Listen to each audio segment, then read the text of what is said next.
আমার আত্মজীবনী, জীবন নদী থেকে। কেমন আছে বনলতার নাটোর? 4 দিন হলো নাটোর এসেছি। এক মুহূর্তের জন্য বিশ্রাম নেই। পরিচিত অপরিচিত অনেক জায়গায় ঘুরে এসেছি। মাছ ধরা হতে শুরু করে গ্রামের সকল কর্মকাণ্ডে নিজেকে জড়িত করেছি। ভেবেছিলাম ওই সবে বুঝি মনের দুঃখ কষ্ট ভুলতে পারবো। অনেক ক্ষেত্রে সাময়িকভাবে আনন্দ পেলেও তা ছিল ক্ষণিকের।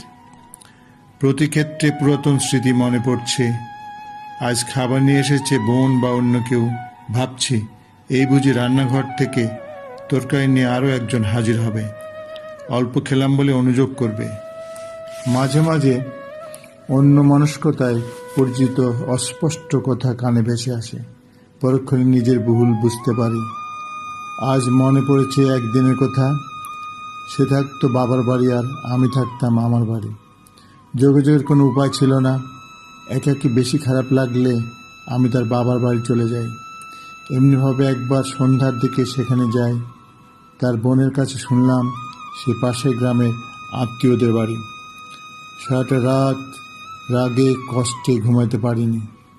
একটা মাত্র রাত যাকে ছাড়া কাটেনি, আর সারা দুনিয়াতে কোথাও তাকে পাবো না। তবু মাঝে মাঝে ক্ষীণ আশা জাগে, হয়তোবা তার বাবার বাড়িতে ভালো লাগবে। বরং তার ফাঁকা বাড়ি, আখড়ার পুকুর ঘাট, পাশের বাগান আমার আরও কষ্ট দেয়। আজ কিছুতেই তাদের বাড়ি যেতে ইচ্ছে করছে না। যেখানে তার শৈশব কৈশোর কেটেছে, তাকে ছাড়া এক দণ্ড যেখানে অবস্থান করা হয়নি। এত সহজে সব কিছু ভোলা যায়? তবু সংসার থেমে থাকেনি। ভাবছি কবিগুরুর কথাই ঠিক। কে বলে গো সেই প্রভাতে নেই আমি? হয়তোবা আমাদের সব কিছু সে আড়াল থেকে দেখছে।